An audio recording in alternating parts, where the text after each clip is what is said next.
роҳбару пешвои қавми яҳуд, яъне онҳое ки бо муслимин дар ихтилоф буданд, аз олам даргузашт. пиру ҷавон, хурду калон, зану мард, хулас тамоми сокинони сарзамин нисбати ин роҳбари худ меҳри беандоза зиёд доштанд. ҳамагон мотам гирифта буданд. лаҳзае фаро расида буд, то мурда ба хок супорида шавад.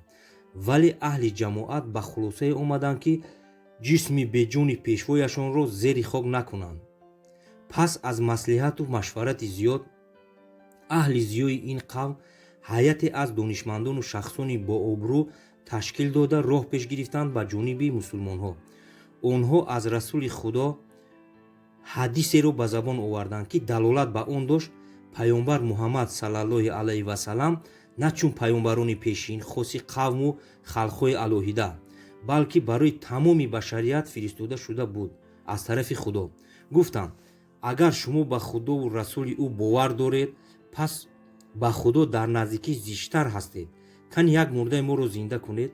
вақте чунин суханҳо аз ҷониби аҳли яҳуд шунида шуд, мусулмонҳо дар шигифт афтода буданд, зеро аз нав зинда кардани мурда амали саҳлу сода нест. чунин амал танҳо ва танҳо аз ҷониби ҳақ таоло ва бо хости ӯ имкон дорад. намояндагони ҷониби яҳуд дар охир пеш аз рафтан гуфтанд, ки мо расо 40 рӯз интизори ҷавоб ва амали шумо ҳастем. уламо, пешвоёни дин, ҳамаи онҳое ки обрӯю мартабаи баланд доштанд, аз тамоми гӯшаву канор ҷамъ омада буданд. ҷамъомадагон таъби хуб надоштанд, зеро дар он замон ки ихтилофот байни муслимину ғайри мусалмон дар нуқтаи баландтарин қарор дошт, чунин як масъалагузорӣ ҳеҷ имкони амалӣ шудан надошт. дар ҳақиқат, чӣ тавре болотар зикр шуд, иҷрои ин амал бо хости худованд ва аз ҷониби ӯст. ҳар чизе ҳақ таоло хост, иҷрояш ногузир аст, яъне ҳеҷ гуна таъхир нахоҳад шуд. 39 рӯз паси сар шуд. муслимин ғайр аз дуо ҷониби худованд дигар чорае надоштанд. билохира дуои муслимин мустаҷоб гашт. танҳо дар як шабу рӯзи охир аз ҷониби офаридгор ҳукм содир гашт. нафаре ки ба ин ҳукми аллоҳ мушарраф гашта буд, Алӣ ном дошт. саидзодаҳо, эшонзодаҳо асрҳо боз авлод ба авлод, аҷдод ба аҷдод то ҳол идома доранд, яъне аз насл ба насл пай ҳам ин унвон гузариш мекунад. алӣ ки ашрофзода буд, муҳимтар аз ҳама саидзода буд. инак муҳлат ниҳоят кам монда буд. он замон беҳтарин воситаи аз як ҷо ба ҷои дигар ба зудӣ расидан ин асп буд. вале минтақае ки Алӣ зиндагӣ дошт, аз яҳуд фарсахҳо дур буд. ҳатто барои беҳтарин аспи тозӣ, яъне тездав, на рӯзу ҳафта, балки моҳҳо лозим меомад, то ба он минтақа расад. пас аз адои намоз, ки ҳамагон расту пои таҳорат буданд, 200 нафар ҳамроҳ бо Алӣ савори аспҳо шуданд. Алӣ аз ҳамагон хоҳиш кард, то як лаҳзае чашмони худро пӯшанд. ана ҳамон ибораи дар як межа задан инҷо ба маврид буд. бинед, худованд ба ҳама чиз қодир аст.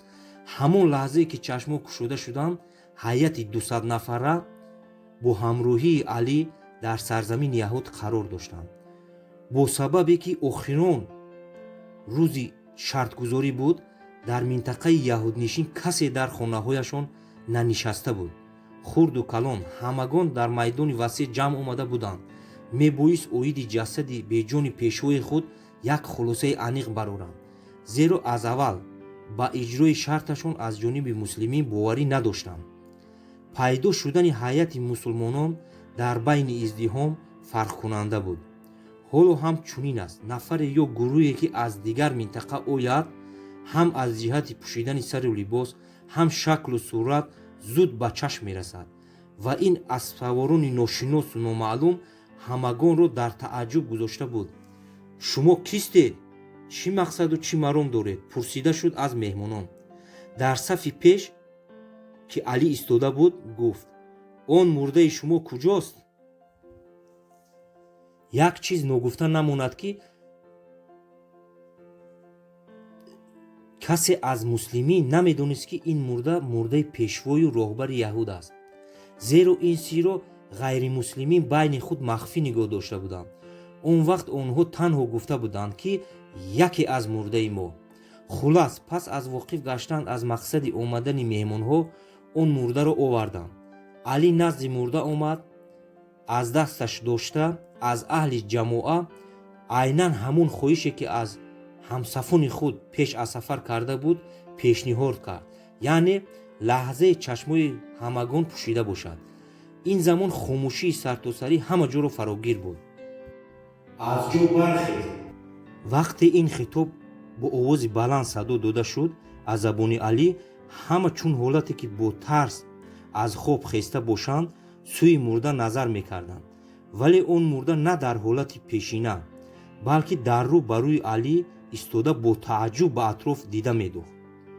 вақте ки пешвои яҳуд аз асли воқеа воқиф гашт, ҳамон лаҳза бе таъхиру дудилагӣ имон овард ба Аллоҳ ва дини пайғомбар Муҳаммад саллаллоҳу алайҳи ва саллам исломро қабул кард.